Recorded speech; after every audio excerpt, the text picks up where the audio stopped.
तो स्टूडेंट्स, इस वीडियो में हम आपको पढ़ाएंगे कि पुष्प के कार्य क्या होते हैं और पुष्प के बारे में सब कुछ अच्छी तरीके से समझाएंगे, ठीक है।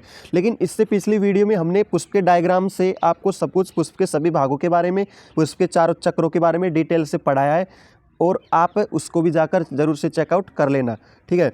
अगर आपने इस चैप्टर को और इस वीडियो को अच्छी तरीके से पढ़ लिया तो एग्जाम में आप इस चैप्टर में से अच्छे नंबर ला सकते हो। पूरा आपको डिटेल में स्टेप बाय स्टेप सब कुछ समझाया जाएगा, बहुत ही आसान भाषा में। ये नोट्स आपको अच्छी तरीके से समझ में आ जाएंगे। तो अगर आपको अच्छा स्कोर करना है तो इस वीडियो को ज़रूर से देख लेना और पूरी प्लेलिस्ट बनी हुई है चैनल पर, आप सभी पार्ट के बारे में जाकर देख सकते हो, ठीक है। तो क्लास 12 की बायोलॉजी के इस सेकंड पार्ट को हम स्टार्ट करते हैं, ठीक है। पुष्प के कार्य, पुष्प क्या क्या कार्य करता है। नर एवं मादा जननांग को धारण करना। जो पुष्प क्या होता है, उसके अंदर क्या होते हैं, नर एवं मादा दोनों जननांग होते हैं अंदर उसके, ठीक है। अगला है नर जननांगों में नर युग्मकोद्भिद और मादा जननांगों में मादा युग्मकोद्भिद का विकास करके क्रम से नर युग्मक एवं मादा युग्मकों का निर्माण करना। जो नर जननांग होते हैं उनमें नर युग्मकोद्भिद क्या होता है, परागकण, और मादा जननांग, ठीक है, या फिर मादा युग्मकोद्भिद का विकास करते हैं। मादा युग्मकोद्भिद क्या होता है, अंड कोशिका, इसका निर्माण करते हैं, ठीक है। पुष्प के अंदर क्या करते हैं, पुष्प करते हैं, ठीक है। पुष्प का ये भी कार्य है नर जननांग को बनाना और मादा जननांग को बनाना, जिससे दोनों चीज़ों को तैयार करता है, ठीक है।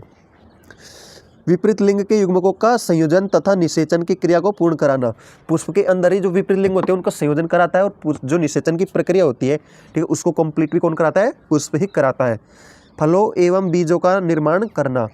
जो बीज होते हैं और फल होते हैं उनका निर्माण भी पुष्प का ही कार्य है, पुष्प है वो ही उनका निर्माण करता है, फलों का और बीजों का, ठीक है। तो क्लास 12 की बायोलॉजी के चैप्टर नंबर 1 में हमने आपको पुष्प के डायग्राम से सब कुछ, पुष्प के सभी भागों के बारे में, पुष्प के कार्य के बारे में सब कुछ बता दिया है, ठीक है। तो दोस्तों आगे हम उसका देखने वाले हैं, और अगर आपने चैनल को सब्सक्राइब नहीं किया हुआ है तो आप चैनल को सब्सक्राइब ज़रूर से कर लेना, क्योंकि इस पे आपको सब कुछ डिटेल से समझाया जाता है, आपको बहुत ही आसान भाषा में। अगर आपने इस चैप्टर को यहाँ से पढ़ लिया तो आप अच्छे नंबर ला सकते हो एग्ज़ाम में, और आप जो भी प्रश्न आएंगे उनको अच्छी तरीके से हल कर सकते हो, ठीक है। तो वीडियो में अंत तक बने रहिएगा और वीडियो को ज़रूर से लाइक और चैनल को सब्सक्राइब जरूर से कर देना। तो चलिए इसको शुरू करते हैं। तो देखिए यहाँ पर हम पढ़ेंगे कि निषेचन पूर्व संरचनाओं से क्या अभिप्राय है। अगर हमारे एग्जाम में प्रश्न पूछ लिया जाए कि निषेचन पूर्व संरचनाएं क्या होती है और पुष्पी पादपों के नर एवं मादा जननांगों में निषेचन पूर्व संरचनाओं का उल्लेख कीजिए। प्रश्न को समझेंगे सबसे पहले कि प्रश्न कहना क्या चाहता है। देखिए, तो निषेचन पूर्व संरचनाओं से क्या अभिप्राय है, हमें बताना है कि निषेचन से पूर्व जो संरचनाएं होती हैं वो क्या होती है। और जो पुष्पीय पादप, पुष्प वाले पादप होते हैं, जिन पादपों में पुष्प लगते हैं, उनके नर एवं मादा जननांगों में निषेचन पूर्व संरचना का उल्लेख कीजिए, ठीक है।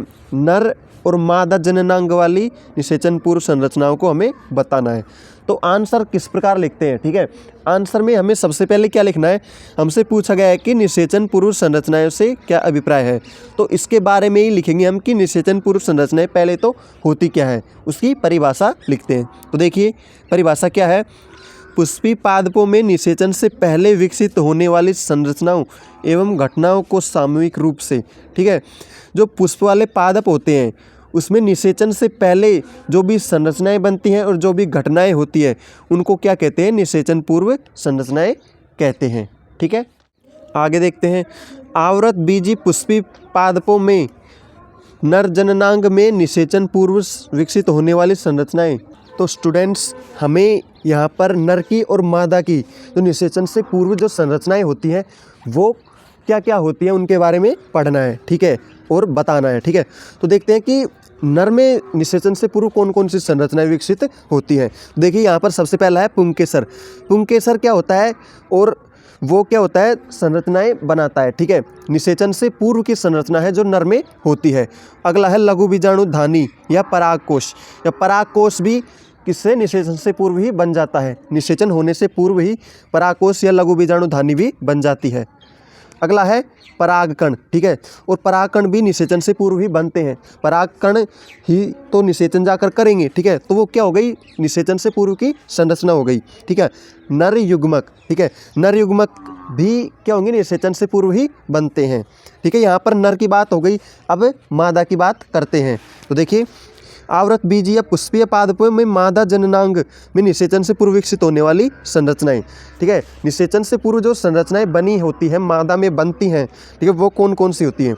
देखिए यहाँ पर पहला है स्त्रीकेसर, स्त्रीकेसर या इसे अंडक भी कहते हैं। अगला है बीजांड, बीजांड या फिर इसे गुरु बीजाणुधानी भी कहते हैं। अगला है मादा युग्मकोद्भिद या भ्रूणकोश, ठीक है। यहाँ पर जैसे मनुष्य में भ्रूण होता है वैसे यहाँ पर भी भ्रूणकोश होता है, ठीक है। या फिर इसे मादा युग्मक और अंडाणु ये भी पाए जाते हैं। तो आगे देखते हैं, आगे है कि हमारा कि एक प्रारूपिक पुंकेसर की संरचना का नामांकित चित्र बनाकर वर्णन कीजिए। अगर आपसे प्रश्न पूछ लिया जाए कि प्रारूपिक पुंकेसर की संरचना का नामांकित चित्र बनाओ और उसका वर्णन करो। प्रारूपिक पुंकेसर क्या होता है, प्रारूपिक पुंकेसर होता है जो पहले बनता है, स्टार्टिंग का होता है, उसे कहते हैं प्रारूपिक पुंकेसर, ठीक है। और आपको मैंने अभी बताया था कि पुंकेसर क्या होता है, वो नरभाग होता है। तो नरभाग के बारे में हम पढ़ेंगे यहाँ पर या फिर बताएंगे, ठीक है। तो देखिए, एक प्रारूपिक पुंकेसर की संरचना, जो प्रारूपिक पुंकेसर होता है उसकी संरचना कैसी होती है। तो देखिए यहाँ पर एक प्रारूपिक पुंकेसर पुष्पी पादपों का नर जननांग होता है। यहाँ पर मैंने अभी बताया था कि जो प्रारूपिक पुंकेसर है वो पुष्पी पादपों का नर जननांग भाग होता है, ये मैंने अभी बताया आपको, ठीक है। अगला देखते हैं, पुंकेसर को लघु बीजाणु पर्ण या माइक्रो स्पोरोफिल भी कहते हैं। पुंकेसर को और क्या कहते हैं, लघु बीजाणु पर्ण, लघु बीजाणु पर्ण या माइक्रो स्पोरोफिल भी कहते हैं, क्योंकि यह लघु बीजाणु पर्ण का ही रूपांतरण होता है। जो पुंकेसर क्या होता है, लघु बीजाणु पर्ण का ही रूपांतरण होता है, इसलिए क्या कहते हैं, इसको लघु बीजाणु पर्ण भी कह देते हैं पुंकेसर को, ठीक है। अगला देखते हैं, अगला है हमारा पुंकेसर का निर्माण पुष्पासन या पुष्पदल से पुतंतु योजी एवं परागकोश के रूप में होता है। तो पुंकेसर का निर्माण किससे होता है, पुष्पासन से या पुष्पदल के पुतंतु योजी और परागकोश के रूप में, ठीक है। पुष्पदल, पुतंतु योजी और परागकोश के रूप में होता है। पुंकेसर का निर्माण किसके रूप में होता है, पुष्पासन, पुष्पदल, पुतंतु योजी एवं परागकोश के रूप में। यह इसका मतलब है कि दोनों संरचनाएं एक जैसी होती हैं, आपस में रूपांतरित हो जाती हैं, ठीक है। अब यहाँ पर देखते हैं कि जो पुंकेसर है उसकी संरचना कैसी होती है, ठीक है। तो उसको देखते हैं हम कि यहाँ पर सबसे पहले हम देखेंगे कि यहाँ पर क्या होता है, तंतु डंठल। ये तंतु डंठल क्या होता है, जो नीचे की तरफ लगा हुआ भाग होता है, पुष्प में नीचे की तरफ जो लगा हुआ भाग होता है उसे ही कहते हैं तंतु डंठल, ठीक है। उससे ऊपर की तरफ जाएंगे हम तो यहाँ पर देखेंगे पुतंतु, जो ये हिस्सा है लंबा वाला, ये इसको पूरे को क्या बोलेंगे, यहाँ से यहाँ तक का हिस्सा है, इसको बोलेंगे पुतंतु, ठीक है। और उसके बाद में यहाँ पर हमारा है योजी। योजी क्या होता है, जो क्या करता है, परागकोश को और पुतंतु को जोड़ता है। योजी का मतलब होता है जोड़ना, इसलिए ये वाला भाग क्या है, योजी। और इसके बाद वाला भाग क्या है, यहाँ पर परागकोश, जिसमें परागकण होते हैं, ठीक है। इसके अंदर ही परागकण बनते हैं या फिर पाए जाते हैं, इसको क्या कहते हैं, परागकोश कहते हैं। इसके बाद में देखते हैं हम कि पुतंतु क्या होता है, ठीक है। पुतंतु क्या होता है, पुतंतु को इंग्लिश में बोलते हैं फिलामेंट, ठीक है। पुतंतु या फिर फिलामेंट बोलते हैं। तो इसकी डेफिनेशन देखते हैं, इसके बारे में थोड़ा सा देखते हैं हम कि क्या होता है। यह पतली लंबी धागे नुमा या डंठल नुमा संरचना होती है। यहाँ पर आप देख सकते हो ये पतली है और डंठल नुमा या धागे नुमा संरचना है, ठीक है। पुतंतु का समीपस्थ सिरा पुष्पासन या पुष्पदल से जुड़ा होता है। इसका समीपस्थ सिरा है तो किससे जुड़ा होता है, पुष्पासन, ठीक है। ये पुष्पासन से जुड़ता है, इसके आसपास में पुष्पासन होते हैं, पुष्पासन के अंदर पाया जाता है। या फिर पुष्पदल, यहाँ पर क्या होती है, पुष्पदल या पुष्प की पंखुड़ियाँ लगी होती हैं, ठीक है। और अगला है हमारा योजी। योजी क्या होता है, तो देखते हैं, पुतंतु का दूरस्थ सिरा परागकोश से जिस संरचना या ऊतक द्वारा जुड़ा होता है उसे योजी कहते हैं, ठीक है। यहाँ पर आप देख सकते हो योजी क्या कर रहा है, परागकोश को और किसको, पुतंतु को जोड़ता है, ठीक है। ये मैंने बता दिया आपको। और योजी बंध्य ऊतक होता है। योजी क्या होता है, बंध्य ऊतक होता है। इसका मतलब क्या है, बंध्य ऊतक का मतलब क्या होता है, बंध ऊतक का मतलब होता है कि यह नर का वह भाग नहीं है जो कि निषेचन में काम में आए, इसलिए इसको बंध कहा गया है। ठीक है। और अगला देखते हैं हम परागकोश। परागकोश क्या होता है? तो देखिए, पुंकेसर के शीर्ष पर स्थित द्विपालित घुंडीनुमा एवं जननक्षम संरचना को परागकोश कहते हैं। जो पुंकेसर के शीर्ष पर, शीर्ष मतलब ऊपर ही ऊपर जो संरचना होती है द्विपालित या फिर घुंडीनुमा, उसे परागकोश कहते हैं। यहाँ पर आप देख सकते हो ये संरचना है वो द्विपालित है, एक पाली ये रही, ठीक है, और एक पाली ये रही। यह द्विपालित संरचना है और घुंडीनुमा, ये यहाँ पर ऐसे घुंडीनुमा है पूरी, ठीक है, इसलिए इसको घुंडीनुमा और द्विपालित संरचना बताया गया है। इसे ही कहते हैं हम परागकोश। ठीक है। अब देखते हैं कि जो परागकोश है उसका आवृत बीजियों में विकास कैसे होता है। परागकोश है वो कैसे बनता है, आवृत बीजियों के अंदर परागकोश किस प्रकार बनता है, उसका विकास किस प्रकार से होता है, उसके बारे में देखते हैं। तो यहाँ पर देखते हैं कि आवृत बीजियों में परागकोश का विकास, आवृत बीजियों में परागकोश का विकास किस प्रकार होता है। तो पहला पॉइंट है हमारा कि पुष्पीय पादपों में परागकोश का निर्माण एक से अधिक बीजाणु की कोशिकाओं द्वारा होता है। जब परागकोश का निर्माण किससे होता है? जो एक से अधिक बीजाणु कोशिकाओं द्वारा होता है। एक से अधिक बीजाणु कोशिकाएं होती हैं, वो मिलकर किसका निर्माण करती है? परागकोश का निर्माण करती है। यहाँ पर मैंने बताया था दो पालीनुमा संरचनाएं होती हैं, ठीक है, वो उसमें क्या होते हैं? बीजाणु। ठीक है, इसलिए इसे यूस्पोरोनजिएट, ठीक है, इसलिए इसको क्या कहते हैं?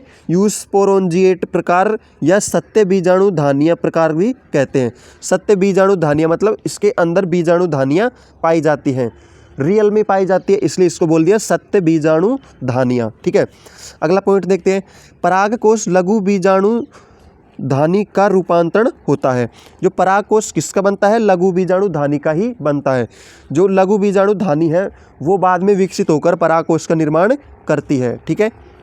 तो अगला पॉइंट देखते हैं हम कि प्रारंभिक अवस्था में, ठीक है, प्रारंभिक अवस्था में परागकोश बाह्य त्वचा या एपिडर्मिस से घिरा हुआ अविभेदित कोशिकाओं का समूह होता है। जो सबसे पहले क्या होता है? परागकोश है वो बाहरी त्वचा से किससे अविभेदित होता है? जो बाहरी त्वचा है उसके चारों ओर नहीं पाई जाती है। ठीक है, सबसे पहले उसमें क्या होती है? बाहरी त्वचा नहीं पाई जाती है परागकोश में। ठीक है, कोशिकाओं का समूह होता है, उसमें बाहरी त्वचाएं नहीं होती हैं, बहुत सारी कोशिकाएं होती हैं। इसमें परागकोश में कब होती है? स्टार्टिंग में जब प्रारंभ होता है, बनना प्रारंभ होता है, तो बाहर की त्वचा नहीं होती है और बहुत सारी कोशिकाएं होती हैं जो विभेदित होती नहीं हैं। यह सेल्स लगातार विभाजित होकर चार कोनों वाली संरचना बनाती हैं। जो ये सेल्स होती हैं, ये कोशिकाएं क्या करती हैं? लगातार विभाजित होती रहती हैं। ठीक है, और चार कोनों वाली संरचनाएं बनाती हैं। चार कोनों वाली संरचनाएं कैसे बनाती हैं देखते हैं। प्रत्येक कोने की संरचना को लघु बीजाणु धानी कहते हैं। जो प्रत्येक कोने की जो संरचना है, ठीक है, उसको क्या कहेंगे हम? लघु बीजाणु धानी कहेंगे। इनके मध्य योजी का निर्माण होता है। ठीक है, इनके मध्य जो लघु बीजाणु धानी होती है, इनके मध्य किसका निर्माण होता है? योजी का, जो कि किसको? पुतंतु को और किसको? परागकोश को जोड़ता है। ठीक है, योजी क्षेत्र में संवहन ऊतक पाए जाते हैं। जो योजी क्षेत्र होता है उसमें संवहन ऊतक पाए जाते हैं। ठीक है, संवहन ऊतक का मतलब जाइलम और फ्लोएम पाए जाते हैं, जो क्या करते हैं? परागकोश में जल और खनिज लवणों का आदान प्रदान करते हैं। कौन? संवहन ऊतक। इस प्रकार एक द्विपालित परागकोश में चार लघु बीजाणु धानी होती हैं। तो जो चार कोने बने थे वो किस में बन जाते हैं? लघु बीजाणु धानी बन जाते हैं। इसलिए एक परागकोश में कितनी लघु बीजाणु धानियाँ हो गई? चार लघु बीजाणु धानियाँ हो गई। जो प्रत्येक परागकोश पाली में दो दो होती है। जो द्विपालित संरचना थी उसमें क्या थी? वो चार थी। तो इसका मतलब क्या हुआ कि दोनों पालियों में दो दो पाई जाती हैं। दोनों पाली में दो दो होंगी तभी तो चार हो गई।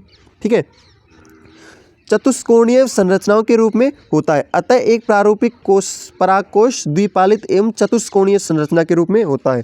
तो क्या हुआ कि जो एक परागकोश है उसमें दो पालियाँ होती है और चतुष्कोणीय संरचनाएं होती हैं, चार कोणीय संरचनाएं होती है और उनमें लघु बीजाणु धानियाँ पाई जाती हैं।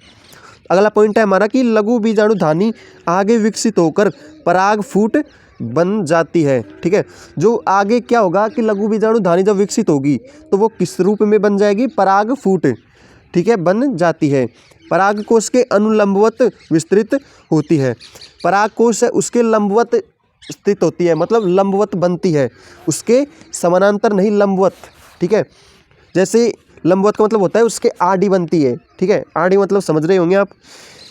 इन लघु बीजाणु धानियों में लघु बीजाणु मात्र कोशिकाएं, ठीक है, जो ये लघु बीजाणु धानियाँ होती है इनमें क्या होता है, लघु बीजाणु मात्र कोशिकाएं विकसित होती है।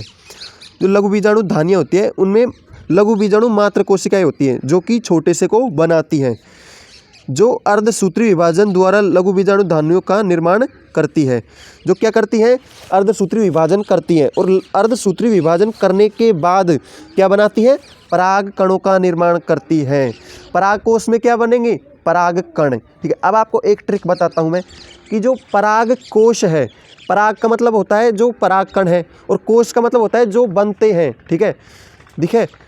अब आपको एक बात बताता हूँ मैं, जैसे पहले के राजा महाराजा होते थे उनके क्या होते थे कि शाही खजाना या शाही कोष कहते थे उसको, जो खजाने को जहाँ पर रखते थे उसको कहते थे कि जो शाही खजाना है उसको, मतलब किसी को जैसे पैसे दिए जाते थे तो कहते थे कि हमारे कोष से या खजाने से उसको दे दिया जाए, इसलिए ये यहाँ पर सभी स्थित रहते हैं, इसलिए इसको पराग कोष कहते हैं। पराग कण पराग कोष में स्थित होते हैं, ये बात ध्यान रखना। और 4 लघु बीजाणु धानी पालियाँ होती हैं और उनमें 4 लघु बीजाणु धानियाँ बनती हैं। ठीक है, और लघु बीजाणु धानियों में क्या होते हैं, लघु बीजाणु मात्र कोशिकाएं होती हैं, उनसे ही क्या बनते हैं, परागकण बनते हैं। ठीक, अगला पॉइंट है हमारा कि लघु बीजाणु धानी भित्ति क्या होती है, या फिर इसको बोलते हैं पराग धानी भित्ति क्या होती है। तो इसके बारे में पढ़ते हैं। यह एक अधस्थ त्वचीय भित्ति होती है जो निम्न 4 परतों में बनी होती है। ठीक है, जो ये क्या होती है, एक त्वचीय भित्ति होती है जो कितनी 4 परतों में विभक्त होती है। कितनी परतों में, 4 परतों में। अब 4 परतें कौन कौन सी होती हैं इसके बारे में देखते हैं। तो यहाँ पर देखते हैं हम कि बाह्य त्वचा, इससे क्या बोलते हैं, अधिचर्म भी बोलते हैं, फिर बाह्य स्तर या फिर एपिडर्मिस भी बोलते हैं। तो देखते हैं इसके बारे में क्या होता है। यह लघु बीजाणु धानी को सबसे बाहरी सुरक्षात्मक परत होती है। जो बाह्य त्वचा होती है वो क्या होती है, लघु बीजाणु धानी की सबसे बाहरी परत होती है, जो सबसे बाहर की तरफ पाई जाती है वो परत होती है। ठीक है, यह एक कोशिकीय मोटी कोशिकाओं की एकल परत होती है। ये एक कोशिकीय होती है। ठीक है, और क्या करती है, ये कोशिकाओं की मोटी परत होती है, एकल ही मोटी होती है, मतलब सबसे बाहरी होती है। ये क्या करती है, सुरक्षा प्रदान करती है। आगे हम इसके कार्य भी देखेंगे, सब कुछ डिटेल में पढ़ेंगे अच्छी तरीके से। ठीक है, एक भी टॉपिक, एक भी पॉइंट मिस नहीं करेंगे। तो अगला पॉइंट है हमारा अंतस्थीयम या एंडोस्थीसियम। ठीक है, तो इसके बारे में देखते हैं। इसे अंतस्थ त्वचा या फिर अंतस्थ स्तर भी कहते हैं। देखिए, एंडोस्थीसियम, ठीक है, एंडो मतलब अंदर, ठीक है, स्थीसियम मतलब परत, अंदर की परत। ठीक है, वो बाहरी परत थी, ये अंदर की परत है। अंदर की परत मतलब ये सबसे बाहरी थी और उसके अंदर की पाई जाएगी, बाहर की के जो जस्ट अंदर होगी उस परत को कहते हैं अंतस्थीसियम। ठीक है, तो यहाँ पर पहला पॉइंट है हमारा कि यह बाह्य त्वचा के नीचे स्थित दूसरी परत होती है। मैंने अभी बताया आपको कि जो बाहरी त्वचा है उसके अंदर की तरफ पाई जाती है, इसलिए यहाँ पर कहा गया कि बाहरी त्वचा के नीचे स्थित होती है, त्वचा में सबसे बाहरी फिर उसके बाद की। ठीक है, यह प्राय बड़ी और आयताकार कोशिका की एकल परत होती है। ये क्या होती है, साइज में बड़ी होती है और क्या होती है, आयताकार होती है। कैसी संरचना होती है, आयताकार होती है। केजोल बंधस्त्व पाए जाते हैं। जो इसकी आंतरिक सतह पर किसकी रेशेदार पट्टियाँ बनती है, सेल्यूलोज की। अंदर की सतह पर सेल्यूलोज की रेशेदार पट्टियाँ बनती हैं। और अरीय भित्ति में केलोज बंधस्त्व पाए जाते हैं। ठीक है, अरीय भित्ति क्या होती है, डायग्राम में हम इसको अच्छी तरीके से समझेंगे। ठीक है, आगे देखते हैं। इन रेशेदार स्थूलनों की उपस्थिति के कारण अंतस्थ त्वचा आर्द्रताग्राही प्रकृति की हो जाती है। और इन रेशेदार स्थूलों की उपस्थिति के कारण जो अंदर की त्वचा होती है वो क्या होती है, आर्द्रताग्राही। आर्द्रता मतलब इसमें नमी आ जाती है। ठीक है, जो रेशेदार स्थूलों की उपस्थिति के कारण क्या होता है, इसकी अंदर की जो परत होती है उसमें क्या आ जाती है, नमी आ जाती है। ठीक है, और परागकोश स्फुटन में सहायक होती है। इसकी वजह से ही क्या होता है, परागकोश स्फुटन होता है। मतलब नमी होगी तो परागकोश स्फुटन आसानी से हो जाएगा। ठीक है, इसके बाद देखते हैं कि अंतस्थ त्वचा में कुछ स्थानों पर रेशेदार पट्टियाँ और केजोल बंडल्स अनुपस्थित होते हैं। ठीक है, जो अंतस्थ त्वचा में कुछ स्थानों पर, जो अंदर की त्वचा होती है उसमें हमने देखा था कि रेशेदार पट्टियाँ होती हैं। ठीक है, लेकिन कुछ स्थानों पर क्या होती है, अनुपस्थित होती हैं। जो पट्टियाँ होती है वो कुछ स्थानों पर उपस्थित होती है और कुछ स्थानों पर अनुपस्थित होती हैं। इन स्थानों को स्टोमियम कहते हैं। जो रिक्त स्थान होते हैं उनको क्या कहेंगे, स्टोमियम कहेंगे। इन्हीं स्टोमियम से परागकोश को स्फुटन होता है। जो ये हैं जो स्टोमियम है, इनकी वजह से ही क्या होता है, परागकोश स्फुटन होता है। ठीक है, तो ये सब आपने अच्छी तरीके से पढ़ लिया। जब मैं डायग्राम समझाऊंगा आपको तो और भी अच्छी तरीके से समझ में आ जाएगा। ठीक है, हमारा मध्य परत। मध्य परत क्या होती है ये देखते हैं हम। ठीक है, इंग्लिश में से बोलते हैं मिडिल लेयर्स। ठीक है, यह क्या होता है, देखिए यह अंतस्थिशियम के नीचे अंदर की ओर सजीव मृदुतकीय सेल्स की 1 से 3 परत मोटी होती है। ये कहाँ पर होती है, अंतस्थिशियम के नीचे। ठीक है, अंतस्थिशियम के नीचे सजीव और मृदुतकीय सेल्स की, ठीक है, सजीव और मृदुतक कोशिकाएं होती है। जो सजीव मृदुतक कोशिकाएं होती है उनकी एक परत होती है, 3 परत की मोटी। ठीक है, 3 परतीय मोटी परत होती है। जो 3 परत होती है ना, उतनी मोटी एक ही परत होती है। कौन सी परत, मध्य परत होती है। इसके द्वारा भोजन संग्रहण किया जाता है। जो मोटी परत होती है तो ये क्या है, थोड़ी मोटी है, तो इसके अंदर क्या किया जाता है, भोजन का संग्रहण या भोजन को इकट्ठा किया जाता है। ठीक है, यह अल्पकालीन या अल्पजीवित परत होती है। अल्पकालीन मतलब यह थोड़े समय के लिए जीवित रहती है, क्योंकि इसके खाद्य पदार्थों को टेपिटम के द्वारा अवशोषित कर लिया जाता है। जो इसमें जो खाद्य पदार्थ होते हैं, ठीक है, अभी मैंने बताया कि ये खाद्य पदार्थ है उसको इकट्ठा करती है या फिर इकट्ठा रखती है। तो क्या करता है, टेपिटम होता है। टेपिटम क्या होता है देखते हैं, आगे देखेंगे। मैं टेपिटम के बारे में बहुत अच्छी तरीके से समझाऊंगा आपको आगे। ठीक है, बहुत इंटरेस्ट आएगा पढ़ने में। ठीक है, आगे आप बने रहिए और वीडियो को पूरी देखना। और वीडियो थोड़ी सी भी समझ आ रही होती है और वीडियो को लाइक और चैनल को सब्सक्राइब जरूर से कर लेना। तो क्या करता है, वो टेपिटम होता है, वो क्या करता है, उस खाद्य पदार्थों को क्या कर लेता है, अवशोषित कर लेता है। और अवशोषित करने के बाद ये अल्पकालीन हो जाती है। जो मध्य परत होती है वो क्या हो जाती है, नष्ट हो जाती है। इसलिए कहा गया है कि ये सिर्फ थोड़े से समय के लिए होती है। खाद्य पदार्थ को अवशोषित किया और अवशोषित करने के बाद में क्या करता है, टेपिटम है उसको अवशोषित कर लेता है। किसको, खाद्य पदार्थ को उसने अवशोषित कर लिया, तो फिर क्या होगा, मध्य परत नष्ट हो जाएगी। ठीक है, तो आगे देखते हैं। अतः परिपक्व परागकोश में मध्य परत अनुपस्थित होती है। ठीक है, जब परागकोश बनता है तब तो ये परत उपस्थित होती है। उसके बाद में क्या करती है, ये परत क्या करती है, खाद्य पदार्थ को अवशोषित करती है। अब खाद्य पदार्थ को अवशोषित करने के बाद कुछ दिनों या कुछ समय के बाद क्या करता है, उस खाद्य पदार्थ को टेपिटम अवशोषित कर लेता है। और टेपिटम अवशोषित करने के बाद वो क्या, ये मध्य परत नष्ट हो जाती है।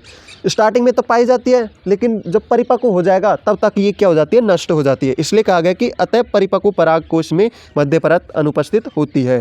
जो परागकोश परिपक्व होता है तब तक ये मध्य परत नष्ट हो जाती है। ठीक है, यह भी प्रकृति में सुरक्षात्मक होती है। जो ये परत होती है वो क्या करती है, प्रकृति में सुरक्षात्मक होती है। ये क्या होता है बताते हैं आपको। मैंने आपको बताया था कि जो टेपिटम होता है वो अवशोषित कर लेता है। ठीक है, अब देखते हैं कि टेपिटम होता क्या है। लास्ट पॉइंट ये हमारा टेपिटम ही है। और यहाँ पर मैंने IMP लिख रखा है। इसका मतलब क्या है, ये टेपिटम है, इसके बारे में बहुत पूछा जाता है एग्जाम्स में, इसलिए ये बहुत ही इंपॉर्टेंट है। तो इसको अच्छी तरीके से बारीकी से चलो समझ लेते हैं। तो देखते हैं, लघु बीजाणु धानी की सबसे आंतरिक एवं विशिष्ट परत को टेपिटम कहते हैं। जो ये परत होती है लघु बीजाणु धानी की सबसे अंदर की, वो सबसे महत्वपूर्ण परत है। ठीक है, तो टेपिटम की कोशिकाएं अपेक्षाकृत बड़ी, घनाकार, सघन जीव द्रव्य युक्त और बड़े केंद्रक युक्त एकल परत के रूप में होती है, जो बीजाणु जनन, ठीक है, ऊतक को चारों ओर से घेरे होती है। ठीक है, जो टेपिटम की कोशिकाएं होती है वो कैसी होती है, बड़ी होती है साइज में। इनकी साइज क्या होती है, और जो कोशिकाएं होती है उनसे बड़ी होती है। और ये घनाकार होती है। घनाकार मतलब सघन होती हैं और सघन जीव द्रव्य युक्त होती हैं। इनमें जीव द्रव्य कैसे पाया जाता है, सघन पाया जाता है। सघन मतलब पास पास इसमें बहुत ज़्यादा लिक्विड पाया जाता है, ठीक है। और बड़े केंद्रक युक्त एकल परत के रूप में स्थित होती है। इसका केंद्रक कैसा होता है, बड़ा होता है। और ये एकल परत के रूप में, मतलब इसकी परत कैसी होती है, सिंगल लेयर में होती है, जो बीजाणु ऊतक को चारों ओर से घेरे रहती है। जो बीजाणु जन ऊतक होते हैं उनको ये टेपिटम की परत क्या करती है, चारों ओर से घेर कर रखती है। तो आगे देखते हैं, टेपिटम की कोशिकाएं आरंभ में द्विगुणित और बाद में अंतःसमसूत्री विभाजन तथा मुक्त केंद्रक विभाजन द्वारा अगुणित और बहुकेंद्रकीय हो जाती हैं। जो टेपिटम की कोशिकाएं होती है वो स्टार्ट होता है, जब टेपिटम बनता है तब तो क्या होती है, ये द्विगुणित होती है और बाद में अंतःसमसूत्री विभाजन द्वारा ये मुक्त केंद्र की विभाजन द्वारा बहुगुणित हो जाती है। पहले तो होती है द्विगुणित और फिर बाद में क्या करती है, विभाजन द्वारा कैसी हो जाती है, बहुगुणित हो जाती है या फिर बहुकेंद्रकीय हो जाती है। पहले तो मैंने अभी आपको बताया था कि ये कोशिकाएं एक केंद्रकीय होती हैं और वो केंद्र कैसा होता है, बड़ा होता है। लेकिन बाद में धीरे धीरे विभाजन करके यह बहुगुणित हो जाती है और केंद्रक बहुत सारे हो जाते हैं, इसलिए इसको बहुकेंद्रकीय बताया गया है। तो आगे देखते हैं कि यह भी अल्पजीवी होती है। अब भैया एक प्रॉब्लम हो गई, यह भी अल्पजीवी होती है। वहाँ पर हमारा क्या था, इसने अवशोषित किया था, उसको अल्पजीवी कर दिया, अभी खुद भी अल्पजीवी होती है। तो इसके बाद में क्या होगा, देखिए यह भी अल्पजीवी होती है और परिपक्व परागकोश में विलुप्त हो जाती है।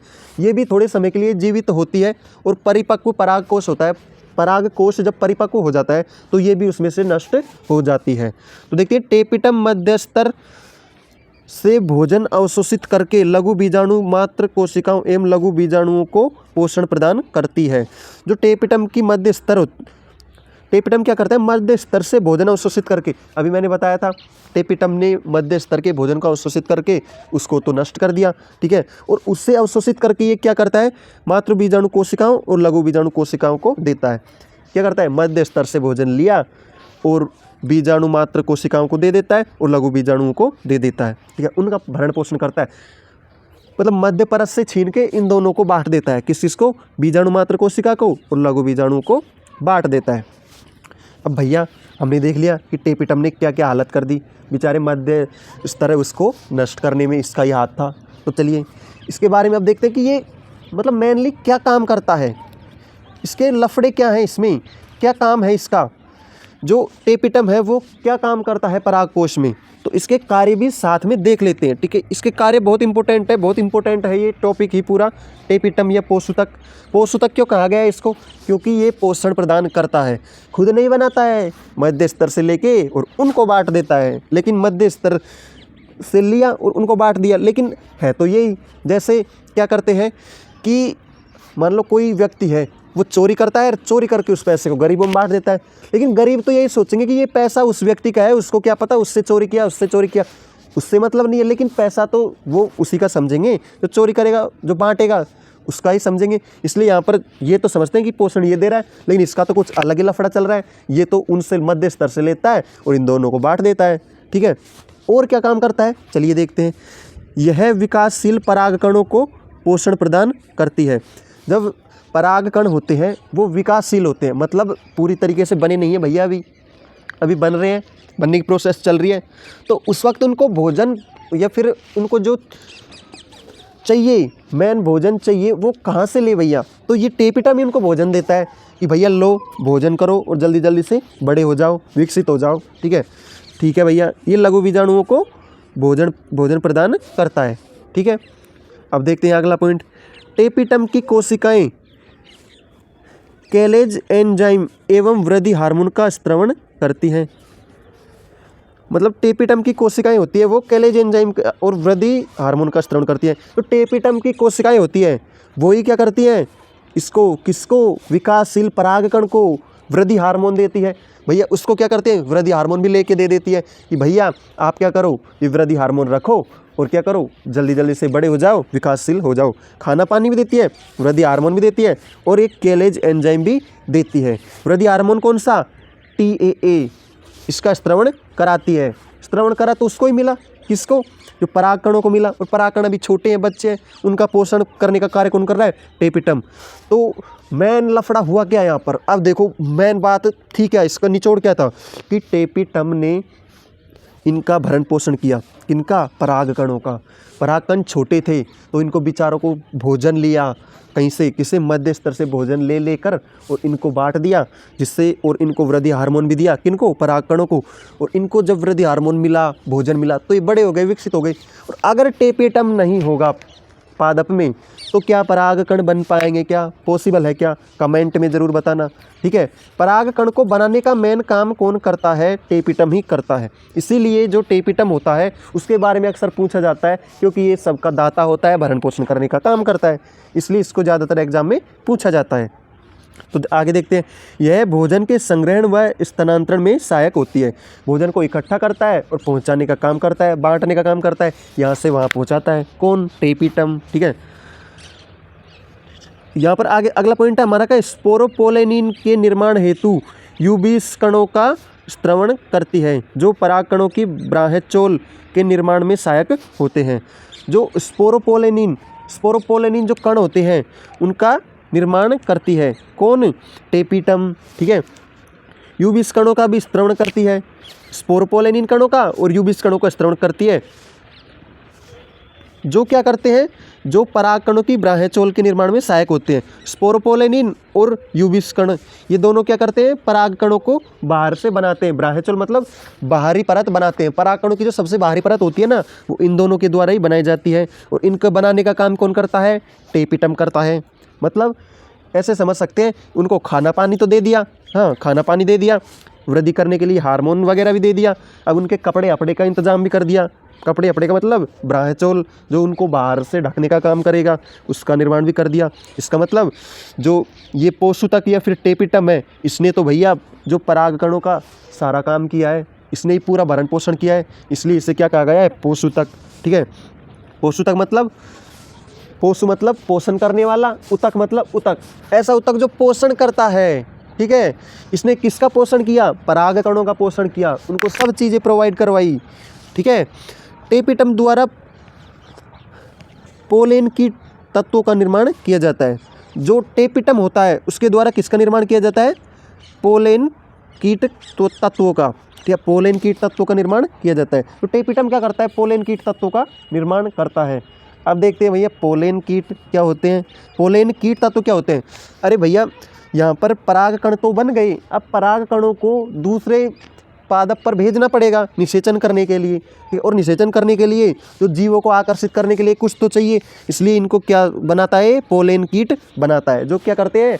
जो कीड़े मकोड़े होते हैं उनको आकर्षित करते हैं, जिससे परागकण जो परागण होगा वो आसानी से हो सके। इसका मतलब इसने टेपिटम ने तो जो पुष्प है हमारे, उनमें बहुत ज़्यादा रोल निभाया है। इसका मतलब ये बहुत इंपॉर्टेंट हो गया और इसको आपको एग्जाम में पूछा भी जाएगा, इसलिए आप इसको अच्छी तरीके से समझ लिया होगा आपने, ठीक है। तो आगे देखते हैं। आगे है हमारा बीजाणुजन उतक। सेकंड कौन सा है? बीजाणुजन उतक, ठीक है। तो इसके बारे में देखते हैं बीजाणुजन उतक क्या होता है। तो यहाँ पर देखते हैं कि लघु बीजाणुधानी के केंद्र में स्थित संजातीय सेल्स के संगनित समूह को बीजाणुजन उतक कहते हैं। जो लघु बीजाणुधानी होती है उसके केंद्र में एक संजातीय सेल्स होती है। संजातीय मतलब एक ही जाति की या फिर जानी पहचानी जाति की ही होती है। सेल मतलब कोशिका होती है, जो संगनित समूह के बीजाणुजन उतक कहते हैं। उसे क्या कहते हैं? बीजाणुजन उतक कहते हैं। संगनित समूह को बीजाणुजन उतक कहते हैं। इसके लघु बीजाणुधानी के केंद्र में स्थित संजातीय सेल, मतलब जो केंद्र में स्थित संजातीय सेल्स होगी, संजातीय सेल्स है, उसको ही क्या कहेंगे? बीजाणुजन उतक कहेंगे, ठीक है। इस बीजाणुजन उतक को प्रत्येक कोशिका संघनन, ठीक है, जो बीजाणुजन उतक है उसको प्रत्येक कोशिका क्या करेगी? संघनन और जीव द्रव्य एवं स्पष्ट केंद्रक युक्त होती है। जो क्या करती है? जो जीव द्रव्य होता है और स्पष्ट केंद्रक युक्त। स्पष्ट केंद्रक युक्त का मतलब स्पष्ट रूप से पता लग जाता है कि उसमें केंद्रक है कि नहीं है, जिसे प्राथमिक बीजाणुजन कोशिका कहते हैं। इसको क्या कहते हैं? प्राथमिक बीजाणुजन कोशिका। प्राथमिक मतलब पहली, बीजाणुजन मतलब जो बीजाणु बनाती हैं वो कोशिका, ठीक है। ये प्राथमिक बीजाणुजन कोशिकाएं विकसित होकर द्विगुणित लघु बीजाणु मात्र कोशिकाओं में बदल जाती है। प्राथमिक होती है वो तो नई नहीं होती है, वो क्या करती है, विकसित होती है और विकसित होकर द्विगुणित हो जाती है, बाद में बड़ी हो गई और द्विगुणित हो गई, ठीक है। लघु बीजाणु मात्र कोशिकाओं में बदल जाती है, फिर बाद में ये किस में बदल जाती है, बाद में जब बड़ी हो जाती है तो इनको क्या बना दिया जाता है, लघु बीजाणु मात्र कोशिकाएं होती है। जैसे प्राथमिक बीजाणुजन कोशिकाएं, जैसे कोई बच्ची छोटी होती है और जब वो बड़ी हो जाती है तो उसमें गुणों का विकास भी हो जाता है, इसीलिए यहाँ पर भी क्या हो गया, विकसित हो गई, तो यहाँ पर द्विगुणित हो गई, मतलब इसके गुण बढ़ गए हैं, गुण बढ़ गए तो इसका नाम भी चेंज हो गया, ठीक है। इसलिए प्राथमिक बीजाणुजन, और यहाँ पर जब ये बड़ी हो गई, विकसित हो गई, इसके गुण बदल गए, द्विगुणित हो गई, पहले कम गुण थे अब गुण बढ़ गए, तो इसको क्या बोल दिया, लघु बीजाणु मात्र कोशिका बोल दिया।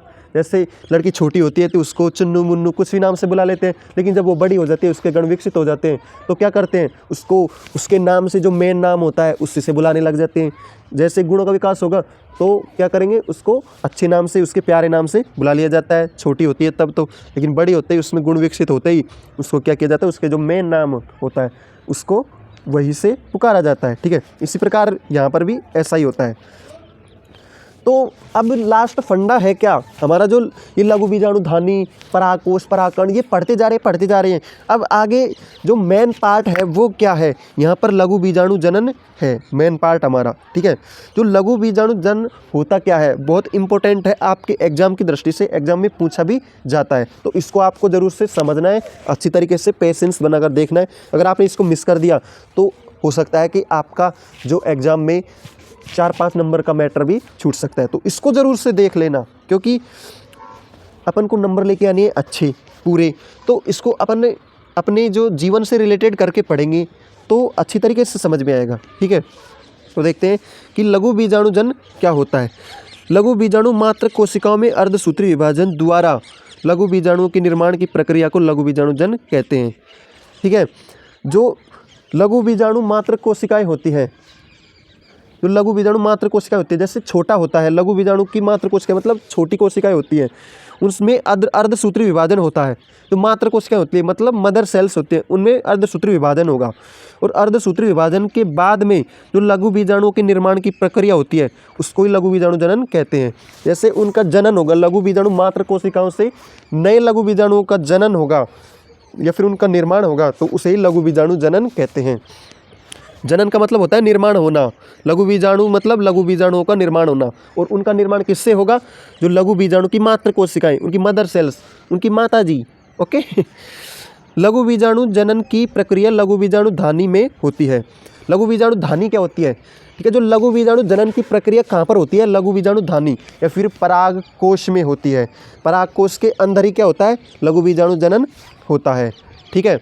तो डायग्राम के द्वारा अच्छी तरीके से समझेंगे इसको, पहले इसके सारे पॉइंट पढ़ लेते हैं, उसके बाद में हम डायग्राम से समझेंगे, ठीक है। यहाँ पर अगला पॉइंट क्या है हमारा, अगला पॉइंट है प्रत्येक द्विगुणित लघु बीजाणु मात्र कोशिका से अर्धसूत्री विभाजन द्वारा 4 अगुणित लघु बीजाणुओं का निर्माण होता है। प्रत्येक द्विगुणित लघु बीजाणु मात्र कोशिका से मतलब एक मात्र कोशिका से कितनी बनती है, 4 बनती है। अर्धसूत्री विभाजन द्वारा कितनी बनती है, 4 अगुणित लघु बीजाणुओं का निर्माण होता है, ठीक है। प्रत्येक मतलब एक द्विगुणित से 4 अगुणित बनती हैं, ठीक है। 1 से 4 का निर्माण होता है किसके द्वारा, अर्धसूत्री विभाजन के द्वारा।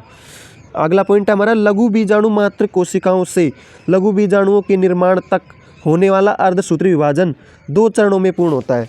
जो ये विभाजन होता है मात्र कोशिकाओं से लघु बीजाणुओं का निर्माण होता है, वो कितने चरणों में विभाजित होता है, 2 चरणों में संपन्न होता है। अब कौन कौन से चरण, देखिए अर्धसूत्री विभाजन फर्स्ट और अर्धसूत्री विभाजन सेकंड। फर्स्ट और सेकंड 2 चरणों में होता है संपन्न। अब दोनों चरणों को हम डिटेल से अच्छी तरीके से समझेंगे, ठीक है। तो अगला पॉइंट है हमारा अर्धसूत्री विभाजन फर्स्ट एक न्यूनकारी विभाजन होता है, जिसके फलस्वरूप निर्मित कोशिकाओं में गुणसूत्रों की संख्या आधी रह जाती है। जो अर्धसूत्री विभाजन फर्स्ट है वो न्यूनकारी विभाजन होता है।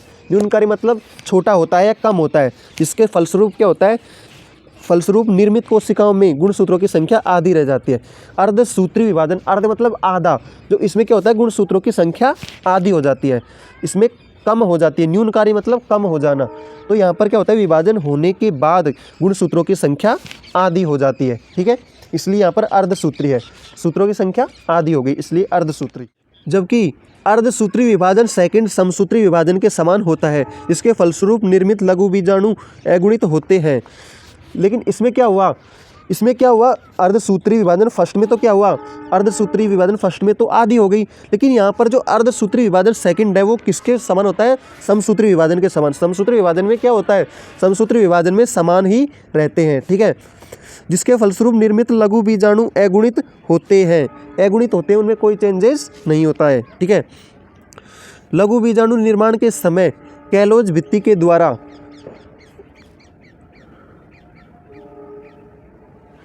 आपस में, ठीक है, लघु बीजाणु निर्माण के समय कैलोज भित्ति के द्वारा आपस में 4 सेल्स के समूह में व्यवस्थित होते हैं, ठीक है। लघु बीजाणु के समय क्या होते हैं, कैलोज भित्ति है वो क्या करती है, आपस में 4 सेल्स के रूप में व्यवस्थित होती है, 4 कोशिकाओं के रूप में व्यवस्थित हो जाती है, जिसे लघु बीजाणु चतुष्क कहते हैं। तो 4 समूह के रूप में व्यवस्थित होती है, उसे क्या कहते हैं, लघु बीजाणु चतुष्क कहते हैं। अब आगे देखेंगे लघु बीजाणु चतुष्क क्या होता है। देखिए, जब परागकोश परिपक्व होकर स्फुटित होता है, परागकोश बना, परिपक्व हुआ और जब वो स्फुटित होता है तो टेपिटम द्वारा स्त्रावित कैलेज एंजाइम लघु बीजाणु चतुष्क की कैलोज भित्ति को गला देता है। जब वो स्फुटित होता है तो टेपिटम द्वारा स्त्रावित कैलोज एंजाइम, ठीक है, मैंने बताया था कि टेपिटम क्या करता है, वृद्धि हार्मोन और कैलोज एंजाइम का भी स्त्रवण करता है। वो क्या करता है, वो कैलोज एंजाइम क्या करता है कि लघु बीजाणु चतुष्क की कैलोज भित्तियों को गला देता है। कैलोज एंजाइम, ठीक, कैलेज एंजाइम कैलोज भित्तियों को गला देता है, जिससे क्या होता है कि चारों लघु बीजाणु एक दूसरे से पृथक होकर गोलाकार संरचनाओं में बदल जाते हैं। जो क्या करती है, जो चारों एक समूह बनाती है वो क्या करती है, कैलेज एंजाइम की सहायता से टूटती है और चारों क्या करती है, अलग अलग हो जाती हैं, ठीक है, और परिपक्व होकर परागकण के रूप में बदल जाती है, ठीक है। क्या करेंगे, कैलेज एंजाइम उन चारों के समूह को तोड़ता है और सबको अलग अलग कर देता है, और वो क्या करती है, परिपक्व होकर चारों अलग अलग हो जाती हैं, चारों अलग अलग परागकण बन जाते हैं। इस प्रकार प्रत्येक लघु बीजाणु धानी के अंदर कई हजार लघु बीजाणु एवं परागकण बनते हैं, जो परागकोश प्रस्फुटन के साथ मुक्त होते हैं। तो इस प्रकार जो लघु बीजाणु धानी के अंदर है वो कई हजार लघु बीजाणु एवं परागकण बनते हैं, बहुत सारे परागकण बनते हैं, जो क्या करते हैं, परागकोण स्फुटन के साथ मुक्त हो जाते हैं। जब परागकोश का स्फुटन होता है तब वो परागकण मुक्त हो जाते हैं और किसी और जो पादप होता है उसके अंडाशय पर जाकर निषेचन कर लेते हैं, ठीक है। इस प्रकार से पोलिनेशन की जो प्रक्रिया होती है वो संपन्न होती है। अब आपने देख लिया कि परागकण कैसे बनते हैं परागकोश में पूरा। तो अब ये डायग्राम से आपको बताते हैं, जो ये थ्योरी पढ़ी है इसको रिवाइज करेंगे सिर्फ और सिर्फ 2 मिनट में डायग्राम के द्वारा, ठीक है। तो डायग्राम देखते हैं। तो डायग्राम आपके सामने आ चुका है और डायग्राम में हम सब कुछ जो भी हमने अभी पढ़ा था वो सब कुछ रिवाइज हो जाएगा हमारा। तो देखिए, मैंने आपको बताया था कि परागकोश के अंदर 4 लघु बीजाणु धानियाँ होती हैं, ठीक है। ये देखिए, ये हमारा क्या है, ये परागकोश है, ठीक है। ये वाला हिस्सा क्या है, परागकोश, ठीक है। और इस परागकोश के अंदर मैंने बताया था कि लघु बीजाणु धानियाँ होती है, और ये देखिए ये क्या है, लघु बीजाणु धानियाँ। एक परागकोश के अंदर 4 लघु बीजाणु धानियाँ होती हैं, ठीक है, और लघु बीजाणु मात्र कोशिकाएं भी होती हैं। यहाँ पर जो लघु बीजाणु धानी होती है इसके अंदर लघु बीजाणु मात्र कोशिकाएं छोटी छोटी आपको दिखाई दे रही हैं, ठीक है। अब इसमें क्या होगा, इसके सेकंड पार्ट में क्या होगा, यहाँ पर अर्धसूत्री विभाजन फर्स्ट होगा, जो क्या है, न्यूनकारी है। न्यूनकारी मतलब इसमें कम हो जाते हैं, ठीक है। अर्धसूत्री विभाजन मतलब मैंने बताया था कि आधी हो जाती हैं कोशिकाएं, आधी हो जाती हैं। लघु बीजाणु मात्र कोशिका है, इसमें जब अर्धसूत्री विभाजन होगा तो ये 2 हिस्सों में बट जाएगा। 2n होता है, ठीक है। अर्धसूत्री विभाजन क्या होता है, 2n, तो एक n इधर हो गया, एक n इधर हो गया, ठीक है। अब अर्धसूत्री विभाजन फर्स्ट समाप्त हो गया। इसके बाद में आ गया हमारा अर्धसूत्री विभाजन सेकंड। इसको क्या बोलते हैं, इसको समसूत्री विभाजन भी बोलते हैं। इसके जो विभाजन से क्या होगा, यहाँ पर कैलोज भित्ति है, ये मैंने बोला था कि आपको ये सब क्या करती है, जो एक साथ जुड़कर 4 रूप में विभाजित हो जाती हैं और एक साथ जुड़ी हुई होती है किससे, कैलोज भित्ति से जुड़ी हुई होती है। अब मैंने बताया था कि कैलोज भित्ति से जुड़ी हुई होती हैं चारों की चारों, ठीक है। अब यहाँ पर क्या होगा, कैलोज एंजाइम आएगा, तो कैलोज एंजाइम आकर इनकी भित्तियों को गलाएगा और इनको चारों को अलग अलग कर देगा। यहाँ पर ये देखिए, यहाँ पर डाला हमने कैलोज एंजाइम, ये कैलोज एंजाइम के बाद में चारों के चारों अलग अलग हो जाएंगे और अलग अलग होने के बाद क्या करती हैं, बाहर आ जाती हैं। इसको क्या कहें, लघु बीजाणु, ठीक है। ये परिपक्व होकर क्या करेंगे, परागकण बनाएंगे। ये क्या होंगे, परिपक्व हो जाएंगे धीरे धीरे। और यहाँ पर ये देख सकते हैं आप कि यहाँ पर ये क्या बन गया, ये हमारे बन गए परागकण, लघु बीजाणु धानी किसमें बदल जाती है धीरे धीरे, परागकण में परिपक्व होकर। ठीक है, तो उम्मीद करता हूँ आपको समझ में आ गया होगा। अगर समझ में आ गया तो वीडियो को लाइक और चैनल को सब्सक्राइब जरूर से कर देना। हमने ये तो देख लिया कि परागकण कैसे बनते हैं। अब कुछ इंपॉर्टेंट और टॉपिक्स हैं हमारे, उनको भी साथ में क्लियर कर लेते हैं। यहाँ पर देखते हैं कि मानव में परागकण के दुष्प्रभाव। जो परागकण होते हैं वो मानव में किस प्रकार से दुष्प्रभाव दिखाते हैं अपने, और किस प्रकार से प्रभावित करते हैं, तो वो देखते हैं हम कि अनेक पादप प्रजातियों के परागकण कुछ लोगों में गंभीर एलर्जी एवं श्वसनीय विहना उत्पन्न करते हैं। ठीक है, मतलब कुछ पादप ऐसे होते हैं, कुछ पादप की प्रजातियां ऐसी होती हैं जो गंभीर एलर्जियां बनाती हैं। ये श्वसन से संबंधित कुछ एलर्जियां उत्पन्न करती हैं मानव में। ठीक है, जो कभी कभी चिरकालिक श्वसन विकार जैसे दमा और श्वसनीय शोथ के रूप में विकसित हो जाते हैं। क्या करते हैं, उनके परागकण क्या करते हैं, लोगों में कौन कौन सी बीमारियां उत्पन्न कर सकते हैं, दमे की बीमारियां और श्वसनीय शोथ, मतलब श्वसन लेने में प्रॉब्लम्स होने वाली बीमारियां भी उत्पन्न कर देता है। ठीक है, जैसे भारत में आयत गेहूं के साथ पार्थेनियम या फिर इसे क्या कहते हैं गाजर घास के परागकण मानव में एलर्जी कारक होते हैं। जो भारत में आयातित मतलब जो भारत में लाया गया था, ठीक है, क्या लाया गया था, पार्थेनियम। ठीक है, गेहूं के साथ में आया था एक पादप जिसका नाम था पार्थेनियम। ठीक है, गेहूं का आयात किया था, लेकिन उसके साथ में जो भी अशुद्धियाँ होती है, फिर कोई खरपतवार वाले पादप होते हैं वो भी आ जाते हैं, वो आ गए। और वो क्या थे, गाजर घास। जो उसके परागकण क्या करते थे, वो परागकण क्या होते हैं, वो मानव में एलर्जी उत्पन्न करते हैं। जैसे कि किसान जब गेहूं बाता है, ठीक है, और गेहूं के साथ में वो पार्थेनियम उग गया, ठीक है, पार्थेनियम उग के वो विकसित हुआ, उसके परागकण विकसित हुए, और वो परागकण क्या हो गए, मानव के जो नाक के द्वारा श्वास के द्वारा अंदर चले गए, तो क्या करेंगे, एलर्जी उत्पन्न कर देंगे और श्वसनीय शोथ कर देंगे, मतलब श्वसन लेने में दिक्कत होने वाली बीमारियां भी उत्पन्न कर देंगे। ठीक है, इसलिए यहाँ पर मानव में परागकण के कुछ दुष्प्रभाव भी हैं। ओके, अब आपने सुना ही होगा कि किसी चीज़ के फ़ायदे होते हैं तो किसी चीज़ के नुकसान भी होते हैं। यहाँ पर हमने नुकसान पढ़ लिए कि परागकण के क्या क्या नुकसान है, लेकिन अब देखते हैं कि परागकण के क्या क्या फ़ायदे हैं। तो यहाँ पर देख सकते हैं परागकणों के लाभ, परागकणों के क्या क्या लाभ हैं। ठीक है, परागकण पोषकों से परिपूर्ण होते हैं। ठीक है, परागकण होते हैं वो पोषणों से परिपूर्ण होते हैं, क्योंकि इनके परागकण उत्पादों का प्रयोग आहार संपूरकों, आहार गोलियों एवं खीस के रूप में किया जाता है। जो ये परागकण होते हैं ये पोषक प्रदान करते हैं। ठीक है, इनमें पोषण होता है। ठीक है, तो इनको किस रूप में प्रयोग किया जाता है, इनको आहार के रूप में, संपूरकों के रूप में, ठीक है, गोलियों के रूप में, देखिए जो सीख इसके रूप में भी प्रयोग किया जाता है। आहार के रूप में, खाने के रूप में, गोलियों में भी काम में लिया जाता है, पोषण के रूप में काम में लिया जाता है। और आगे देखते हैं कि पराग उत्पाद लेने से खिलाड़ियों एवं धावक अश्वों की कार्य क्षमता में वृद्धि होती है। जो पराग उत्पाद मतलब परागकण होते हैं, उत्पन्न परागकण, उनको लेने से जो खिलाड़ी होते हैं और जो धावक होते हैं, अश्व धावक होते हैं, जो दौड़ने वाले होते हैं, जो घोड़े दौड़ाने वाले होते हैं, उनकी कार्य क्षमता में वृद्धि होती है। वो क्या करते हैं, परागकणों का सेवन करते हैं, जिससे क्या करते हैं, उनकी एनर्जी लेवल बूस्ट हो जाता है। एनर्जी लेवल क्या होता है, उनका बढ़ जाता है, जिससे वो तेज़ दौड़ पाते हैं, खिलाड़ी ज़्यादा खेल पाते हैं। ठीक है, अगला देखते हैं कि परागकणों में असंतृप्त वसा उपस्थित होने से ये पराबैंगनी किरणों से सुरक्षित रहते हैं। जो परागकण होते हैं वो क्या होते हैं, असंतृप्त वसा होती है इनमें। ठीक है, उसकी वजह से क्या करते हैं, पराबैंगनी किरणों से सुरक्षा प्रदान करती है। जो पराबैंगनी किरणें होते हैं, ठीक है, उनसे सुरक्षा प्रदान करता है किसकी, त्वचा की। इस गुण के कारण इसमें पराग उत्पादों का प्रयोग सौंदर्य प्रसाधन सामग्रियों, क्रीमों और इमल्सनों आदि में त्वचा को मुलायम एवं सुरक्षित रखने में किया जाता है। तो क्या करता है, ये परागकण क्या करते हैं, जो पराबैंगनी किरणों से भी सुरक्षा करते हैं। तो इस कारण से जो इसको क्या किया जाता है, सौंदर्य प्रसाधन मतलब जो ब्यूटी प्रोडक्ट्स होते हैं उनमें भी यूज़ किया जाता है, जिससे क्या हो कि क्रीम और जो मुलायम रखने वाली जो होती हैं क्रीम वगैरह, फेशियल एसियल, ब्लीच, इनमें यूज़ किया जाता है, क्योंकि ये क्या करता है, पराबैंगनी किरणों से सुरक्षा प्रदान करता है। इस कारण से इसको क्या किया जाता है, काम में लिया जाता है। तो आज की क्लास में सिर्फ इतना ही।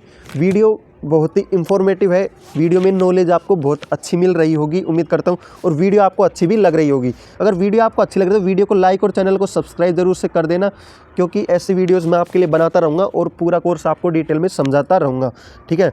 और अपने दोस्तों के साथ वीडियो को ज़रूर से शेयर करना, अपने स्टूडेंट्स जो क्लास में पढ़ते हैं उनको भी ज़रूर से शेयर करना, और वीडियो को लाइक और चैनल को सब्सक्राइब किए बगैर बिल्कुल भी मत जाना, इससे आने वाली और वीडियोज़ की आपको अपडेट मिलती रहेगी। पराग कणों की जीवन क्षमता हमने पढ़ लिया कि पराग कण कैसे होते हैं, किस प्रकार से कार्य करते हैं, मानव के लिए किस प्रकार से होते हैं, फ़ायदेमंद होते हैं, नुकसान वाले होते हैं, कैसे होते हैं, वो तो हमने पढ़ लिया। कि अब पराग कणों की जीवन क्षमता कितने दिनों तक ये रह सकते हैं, ठीक है। परागकण एक बार बन गए तो फिर ये कितने दिन तो खराब नहीं होंगे, कैसे कार्य करेंगे इसके बारे में देखते हैं। तो पराग कोश से मुक्त होने के बाद परागकण में जितने समय तक अंकुरित होने की क्षमता बनी रहती है, तो इस समय अवधि को परागकणों की जीवन क्षमता कहते हैं।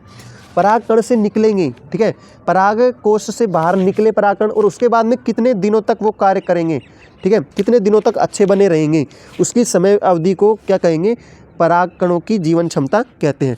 इस समय अवधि में परागकण सक्रिय क्रियाशील रहते हैं। जो ये समय अवधि है, जो समय होगा उसमें ये क्या करते हैं, क्रियाशील रहते हैं, मतलब अच्छे रहते हैं और संपर्क में आने पर क्रिया कर लेते हैं। जो पूरा जीवन होता है उसके बारे में बताया है यहाँ पर। जैसे धान एवं गेहूं के परागकणों की जीवन क्षमता मात्र 30 मिनट तक होती है। जैसे जो धान होती है, धान मतलब चावल और गेहूं, जो इनके परागकण होते हैं उनकी जीवन क्षमता सिर्फ मात्र और मात्र कितनी होती है, 30 मिनट तक होती है। परागकोश से निकलने के बाद 30 मिनट तक अगर ये कहीं पर जाकर परागण कर लिया तो ये काम आ जाएंगे, वरना ये नष्ट हो जाएंगे। जबकि रोजेसिया, गुलाबवत, लेग्यूमिनेसी, सोलेनेसी आदि कुलों के सदस्यों के परागकणों की जीवन क्षमता महीने तक बनी रहती है। जो ये होते हैं लेग्यूमिनेसी, सोलेनेसी कुल होते हैं, जो इनके परागकण होते हैं, इनकी जीवन क्षमता कितने दिनों तक होती है, इनकी जीवन क्षमता महीनों तक होती है, मतलब कई महीनों तक ये क्या होते हैं, परागण करने में सक्षम होते हैं। और जो गेहूँ और धान होते हैं इनके केवल 30 मिनट होती है, मतलब अलग अलग कुल की अलग अलग क्षमता होती है परागकणों की, ठीक है। परागकणों की जीवन क्षमता या अंकुरण क्षमता तापमान, आर्द्रता और आनुवंशिक क्षमता पर निर्भर करती है।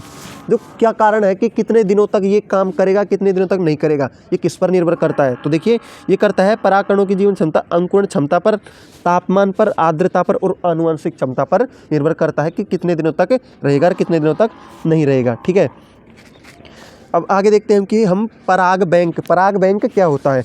वह स्थान जहाँ पर उत्तम फसल प्रजनन कार्यक्रम हेतु विभिन्न किस्मों के परागकणों को क्रायोप्रिजर्वेटर्स, ठीक है, क्रायोप्रिजर्वेटर्स द्वारा द्रव नाइट्रोजन, जिसका तापमान कितना होता है -196 डिग्री सेल्सियस गैस में कई वर्षों तक संरक्षित रखा जाता है, तो उसे पराग बैंक कहते हैं। क्या करते हैं, जैसे हमारे जीन बैंक होते हैं, ठीक है, और हमारे बैंक होते हैं जो सिंपल बैंक होते हैं, सिंपल बैंक में नोटों को रखा जाता है, जीन बैंक में जीन्स को रखा जाता है, और पराग बैंक में परागकणों को रखा जाता है। कैसे रखा जाता है, इनको क्या किया जाता है कि द्रव नाइट्रोजन में -196 डिग्री सेल्सियस में रखा जाता है, जिससे वो कई वर्षों तक संरक्षित रहें, ठीक है, खराब नहीं हो, तो उसे क्या कहेंगे, पराग बैंक कहते हैं। जहाँ पर इनको संरक्षित रखा जाता है वहाँ पर इनको पराग बैंक कहा जाता है, ठीक है। अगला है हमारा स्त्रीकेसर अंडप की संरचना। अब स्त्रीकेसर की संरचना क्या होती है उसको आगे हम डिटेल से पढ़ेंगे। तो मिलते हैं नेक्स्ट किसी वीडियो में, तब तक के लिए आप बाय बाय, टेक केयर।